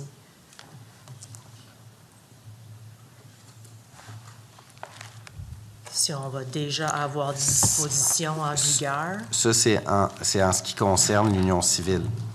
Donc, c'est pas, dans le fond, l'Union civile, actuellement, elle est à la Cour supérieure. Oui. Puis, dans le fond, en ce qui concerne l'Union civile, elle va rentrer en vigueur au plus tard dans 6 mois, avant d'être dirigée vers le tribunal unifié, ou par décret du gouvernement, si on le prend à l'intérieur du 6 mois. Par exemple, supposons qu'on le prendrait dans 3 mois, qu'on est prête, que nos codes sont ajustés pour l'Union civile, qu'on est prête à faire le transfert vers la Cour du Québec. À ce moment-là, on va pouvoir le mettre en vigueur. Donc, au 30 juin 2025, ce qui est du régime d'union parentale, ça s'en va au tribunal unifié. L'union civile, elle, va s'en venir soit au jour 1, 30 juin, ou jusqu'à 6 mois plus tard. Au plus tard, 6 mois va être transféré, mais ça nous donne la latitude pour faire atterrir tout d'une façon ordonnée. C'est pour ça que 20 est là en ce qui concerne l'Union civile. Okay. Est-ce que l'autre intervention? S'il n'y a pas d'autre intervention, est-ce que l'article 47 tel qu'amendé est adopté? Adopté. Adopté. Merci beaucoup. Donc, nous en sommes rendus à la fin de l'étude article par article. Est-ce que le titre du projet de loi est adopté? Adopté. Je propose que la Commission recommande la renumération du projet de loi amendé. Cette motion est-elle adoptée? Je propose que la Commission adopte une motion d'ajustement des références. Cette motion est-elle adoptée? Adopté. Donc, nous sommes rendus au niveau des remarques finales. Monsieur le député d'Acadie, s'il vous plaît. Oui, merci, M. le Président. Alors, écoutez, on vient de terminer l'étude article par article du projet de loi numéro 91, loi instaurant le tribunal unifié de la famille au sein de la Cour du Québec. Écoutez, je vous cacherai pas ma déception en ce qui a trait à tout le plaidoyer que j'ai fait pour trouver des modalités autres que la médiation obligatoire. Je pense avoir été très clair là-dessus. Et je tiens à le souligner, c'est pas moi qui l'invente, là, c'est basé sur une majorité de groupes. Il n'y a pas eu d'unanimité là-dessus, mais quand même une majorité de groupes, et particulièrement des associations ou des groupes qui représentent des femmes victimes de violences sexuelles, femmes victimes de violences conjugales, et qui nous ont dit que la médiation obligatoire allait imposer un fardeau supplémentaire sur les épaules de ces femmes-là, ce que moi, je voulais absolument éviter. Alors, écoutez, on s'est adopté. J'ai aussi exprimé des réserves, des craintes. En fait, je viens de le faire en ce qui a trait à la date d'entrée en vigueur, en ce qui a trait à la médiation, parce que le projet de loi va traiter maintenant de la médiation obligatoire, mais on nous a dit également que, comme je viens de le souligner, qu'il n'y a pas suffisamment de médiateurs accrédités. C'est compliqué, les tarifs ne sont pas assez élevés. Alors, je comprends, on a lu le budget, puis il y a un montant qui est réservé sur plusieurs années pour la mise en place du tribunal. Maintenant, c'est souvent dans les détails, c'est souvent dans la mise en œuvre, c'est souvent dans l'aspect le plus pratique d'un projet de loi qu'on voit si ça fonctionne bien ou pas. Puis je dois vous dire honnêtement qu'à ce sujet-là, j'ai des craintes. J'ai des craintes aussi parce que, en fait, le ministre a pris un engagement, c'est ce que j'ai entendu, que les Premières Nations allaient être consultées.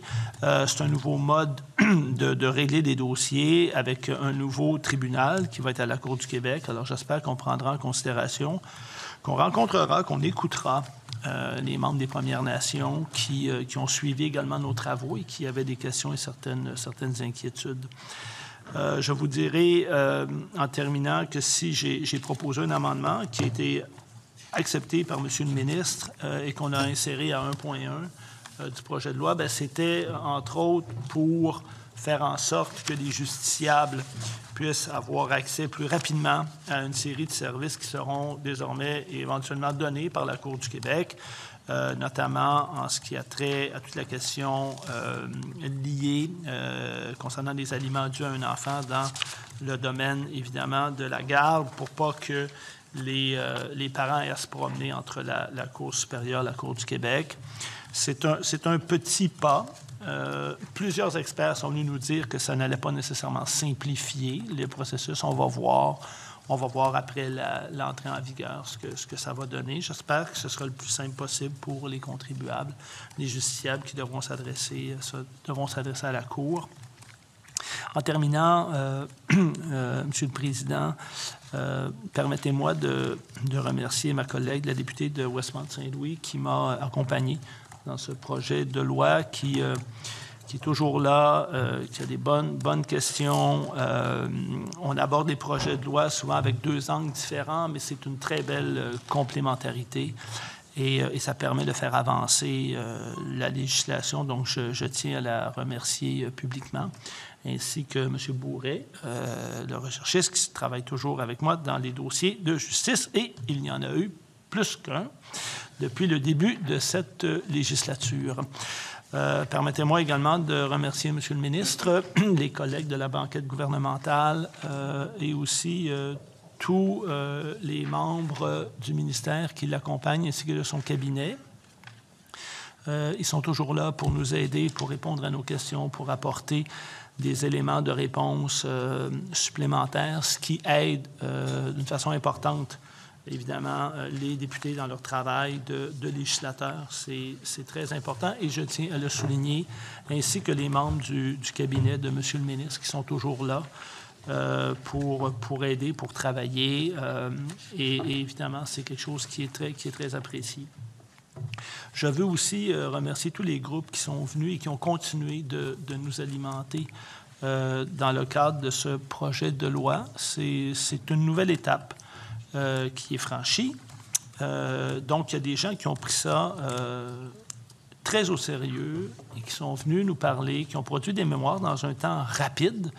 Alors, si jamais M. le ministre a l'intention de déposer d'autres projets de loi en justice, bien, peut-être qu'on pourra prévoir plus de temps pour les groupes qui font ça, évidemment, sur une base bénévole. C'est en plus du travail qu'ils ont à faire.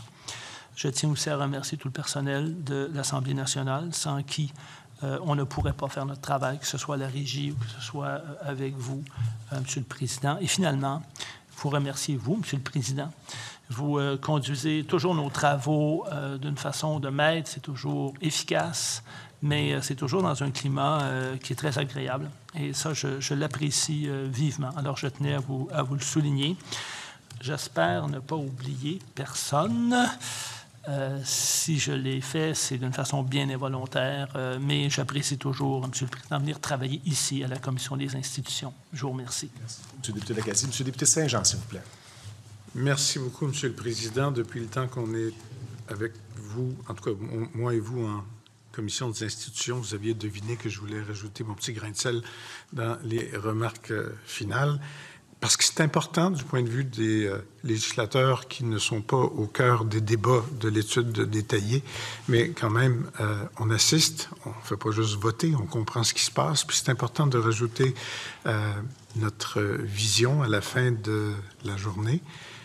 Le député de l'Acadie parlait de M. Bourret qui a été mis à contribution plus que moins. Lui-même l'a été aussi. Et quand il disait si d'aventure le ministre a d'autres projets de loi, moi, je le sais pas, mais je parierais que oui. Alors, on verra. Et M. Bourret n'aura qu'à continuer à vous accompagner.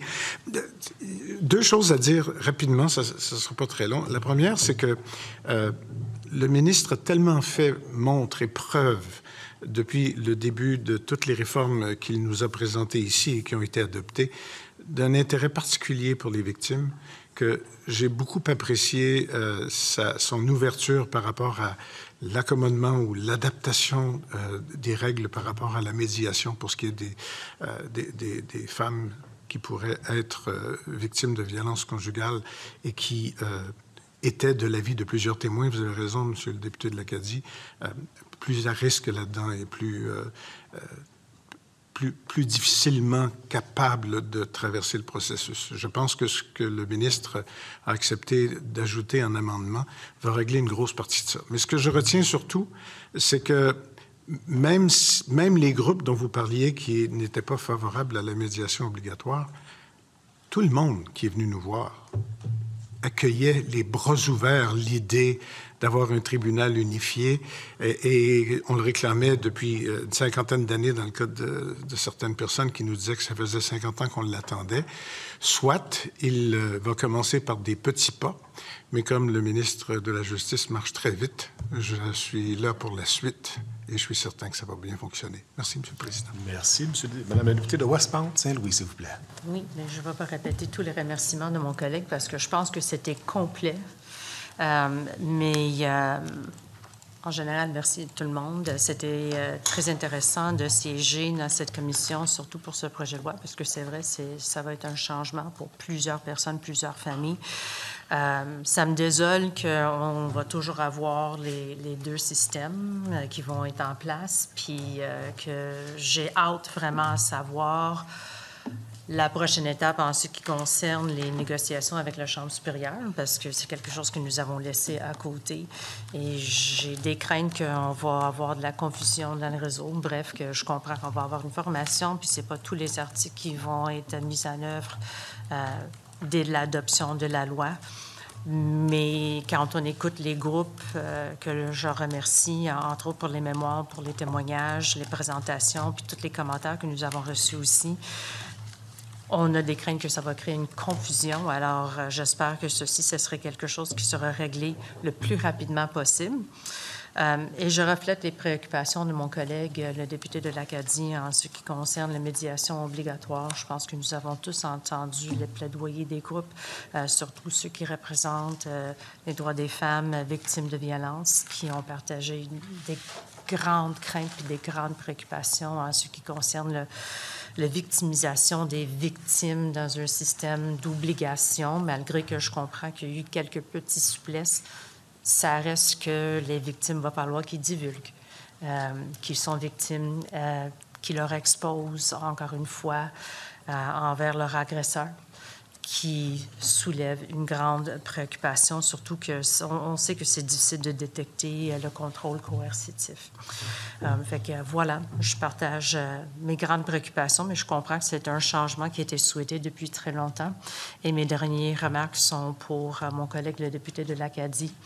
Je pense que son expérience comme ancien procureur en chef pour le Canada rayonne ici chaque fois qu'ils interviennent. Puis on a de la chance au Parti libéral du Québec d'avoir quelqu'un de cette qualité, de ce calibre, puis cette expertise autour de la table avec nous, pas juste pour notre formation politique, mais pour le bénéfice de tous les collègues dans chaque commission où ils siègent, parce qu'ils nous aident à bonifier puis faire avancer le droit et la législation d'une façon qui est saine et basée sur une expérience profonde. Alors, merci beaucoup. Merci beaucoup. Cela dit, je cède finalement la parole au ministre de la Justice. Monsieur le ministre. Oui, merci, Monsieur le Président. Bien, écoutez, Je vais rebondir sur les propos de la députée de Westmount-Saint-Louis qui dit qu'il est déçu que ce ne soit pas la totalité des matières qui sont au tribunal unifié de la famille que nous allons créer. Eh bien, je crois comprendre que j'aurai son appui justement pour regrouper l'ensemble des matières au tribunal unifié de la famille. Puis c'est la volonté du législateur, du gouvernement du Québec, et c'est pour ça qu'on crée le tribunal unifié. On est venu poser la base du tribunal unifié en confiant à la Cour du Québec l'union civile, l'union parentale et la grossesse pour autrui pour débuter. Mais bien entendu, l'objectif, et c'est un premier pas, mais l'objectif est de faire en sorte que l'ensemble des matières familiales se retrouvent sous le chapeau du tribunal unifié de la famille. Monsieur le Président, vous le savez, ça fait plus de 50 ans qu'on en parle. Je vous ai montré au début des consultations le rapport qui datait de 1975 sur les travaux de l'Office de la révision du Code civil du Québec. À l'époque, on était avec le Code civil du Bas-Canada, Monsieur le Président. Et les gouvernements successifs du Québec ont toujours voulu créer un tribunal unifié de la famille, mais n'avaient pas agi. Donc, avec notre gouvernement, Monsieur le Président, on n'attend pas que ça se produise, on force le changement au bénéfice des familles du Québec pour faire en sorte, et tous les acteurs le disent, qui ont étudié les tribunaux unifiés, c'est une bonne chose pour les familles du Québec. Le fait d'avoir moins de ping-pong entre les cours, le fait d'avoir un point central où les différentes matières peuvent être traitées, ça favorise l'efficience du système de justice, l'efficacité, la célérité, l'humanité, la réduction des coûts pour les familles, mais surtout l'intérêt des enfants. Parce que l'ensemble de la réforme du droit de la famille que nous avons effectuée depuis 3 ans, Monsieur le Président, vise justement à placer l'enfant au centre des décisions, au centre de l'intérêt de la famille. Alors, d'une perspective de l'enfant, nous souhaitons limiter les litiges familiaux pour que les décisions puissent être prises rapidement en son intérêt. Il y a peu de cas, Monsieur le Président, qui militent en faveur d'étirer les procédures judiciaires dans la vie d'un jeune enfant ou même d'un adolescent, Monsieur le Président, d'être confronté à des conflits familiaux. Et cet aspect social et sociétal, je dirais, il est important dans la démarche où on vient confier à la Cour du Québec la juridiction sur le tribunal unifié de la famille, parce que ça fait part justement de cet objectif social important-là pour les familles du Québec, d'accessibilité à la justice, de proximité avec la justice, et des matières et des outils, je devrais dire, qu'on vient greffer au tribunal unifié de la famille, notamment la médiation obligatoire, qui est un mode alternatif de règlement des différends, où on le joint à la Cour du Québec, pour faire en sorte que les parties participent à la solution de leur litige à moindre coût. 5 heures de services de médiation sont couvertes par le gouvernement, participent à la solution de leur litige, font valoir leur point de vue, et réussiront peut-être à régler la totalité de leur litige ou en partie. Mais à tout le moins, si c'est en partie, Monsieur le Président, ça sera déjà ça de fait et il y aura moins de litiges pour le reste du dossier. On jumelle la médiation obligatoire à l'élargissement du service d'aide à l'homologation pour faire en sorte justement de donner les outils aux parties qui puissent faire homologuer leur entente, qui puissent obtenir un jugement et qui puissent être exécutables en termes de pension alimentaire, toujours dans l'optique que les enfants qui ont droit à la pension alimentaire, elles puissent être prélevées d'une façon automatique. Donc, le tribunal unifié de la famille, c'est un cursus complet, et éventuellement avec le mariage et le divorce, qui se joindra au tribunal unifié de la famille. Mais on le voit dans une séquence, Monsieur le Président, d'accès à la justice simple et efficace pour les citoyens, pour les enfants. Puis ça, comme société, lorsque le législateur décide d'aller vers là, Monsieur le Président, c'est justement pour répondre aux besoins des familles du Québec. Alors, c'est un choix conscient, assumé de l'État québécois en faveur de l'accessibilité, de l'efficacité et de l'humanité de la justice. C'est pas parce qu'on a des structures en place qu'on doit rester rigide, inamovible et que les enjeux de nature constitutionnelle doivent empêcher de faire progresser le système de justice et l'efficacité. Et à ce stade-ci, M. le Président, je souhaite le dire formellement, il ne s'agit pas d'être en faveur d'une cour ou contre une cour, M. le Président. L'ensemble des juges au Québec qui sont désignés dans les différentes instances sont compétents, sont impartiaux, sont indépendants. Le législateur fait un choix en termes d'efficacité, d'accessibilité, de regrouper sous le couvert d'une instance. Le législateur a choisi la Cour du Québec, mais il ne s'agit pas d'un vote de non-confiance envers la Cour supérieure. Et ça, je veux que ça soit très clair et que ça soit inclus à nos débats et à nos discussions, parce que il ne s'agit pas de jouer une instance contre l'autre, mais plutôt de viser le citoyen et l'efficacité et surtout le droit familial, parce que les gens qui sont dans le système de justice vivent des réalités personnelles, émotives, et c'est très engageant des litiges en matière familiaux. Oui, il y a une question parfois financière, mais il y a une grande partie qui est émotive parce qu'on parle de la famille, on parle de ce qu'on a de plus précieux, on parle de nos relations avec des gens avec lesquels on a été proches, avec nos enfants, avec notre famille. Alors, je pense que c'est important d'avoir un système de justice qui est flexible, qui est souple, qui n'est pas rigide, et avec la nouvelle façon de faire, avec les modes alternatifs de règlement des différends qu'on intègre, médiation obligatoire, conciliation, audience sommaire et par la suite la voie régulière, bien, on atteint cet objectif social important. Pour ce qui est de la question de la médiation obligatoire, M. le Président, nous sommes très sensibles à la réalité des personnes victimes de violences sexuelles et de violences conjugales et de violences familiales. Et c'est pour ça qu'on a prévu des exceptions et qu'on est venu nommément l'indiquer dans le cadre du projet de loi, M. le Président, où il s'agit d'un motif sérieux pour ne pas aller en médiation lorsqu'on est victime de ce type d'infraction, M. le Président.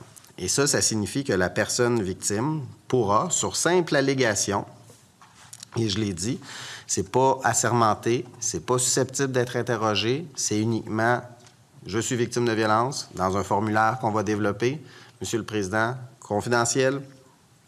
Même chose également avec une attestation. On a fait un amendement pour faire en sorte que la personne victime puisse aller voir une ressource de soutien aux personnes victimes pour faire en sorte qu'elle puisse être exonérée de la médiation si elle consulte des services d'aide et de support aux personnes victimes.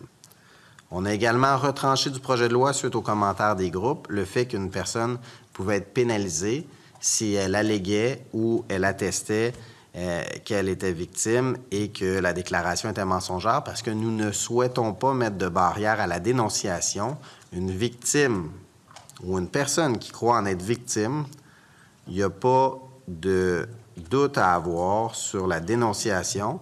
On encourage les personnes victimes à utiliser les mécanismes qui sont là pour dire « bien moi, je ne veux pas en médiation parce que je crois ou je suis une victime de violence conjugale, sexuelle ou familiale. » Alors ça, c'est très, très clair. Les balises, l'encadrement est là et l'ensemble du personnel du ministère de la Justice est sensibilisé à cette réalité-là.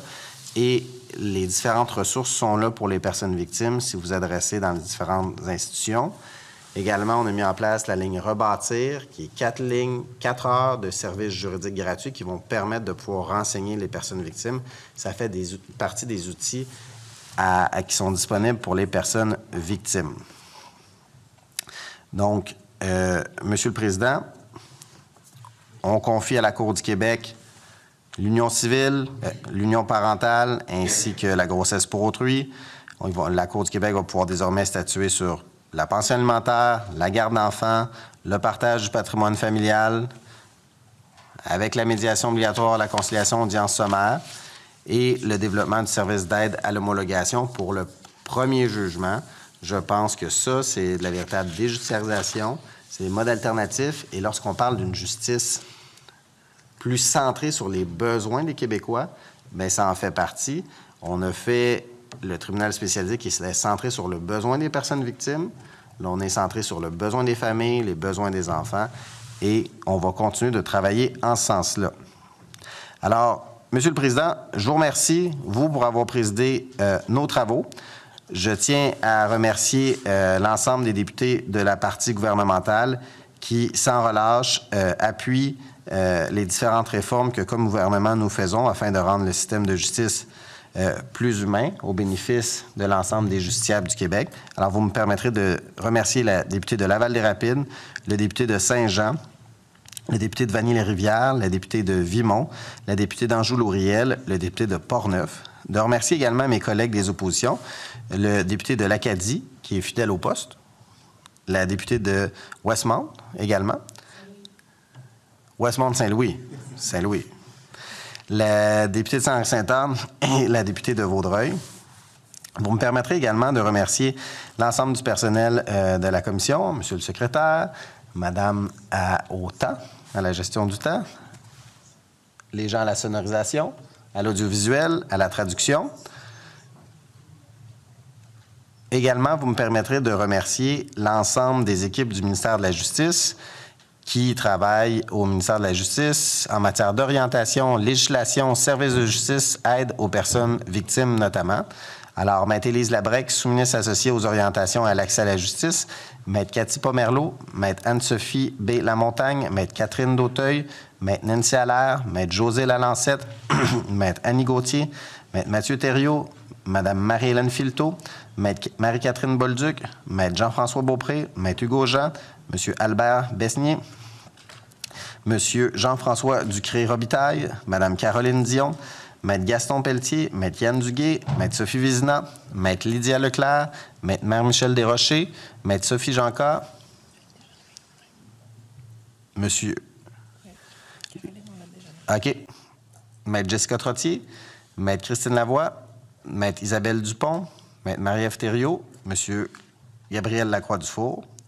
Et vous me permettrez, en terminant, Monsieur le Président, de remercier chaleureusement Julie Maud Gosselin, conseillère politique au cabinet du ministre de la Justice. Un grand merci. Il s'agissait du premier projet de loi de Mme Gosselin qui a fait ça avec grand brio et efficacité. Alors, félicitations, Julie Maud, et merci beaucoup. De remercier Maître Justine Gravel, également, conseillère politique au cabinet du ministre de la Justice. De remercier Élisabeth Gosselin, directrice adjointe. De remercier également Amélie Millette-Gagnon, directrice de cabinet. Alors, c'est véritablement un travail d'équipe, Monsieur le Président. Écoutez, le système de justice est appelé à évoluer. Il ne faut pas qu'il soit figé dans le temps.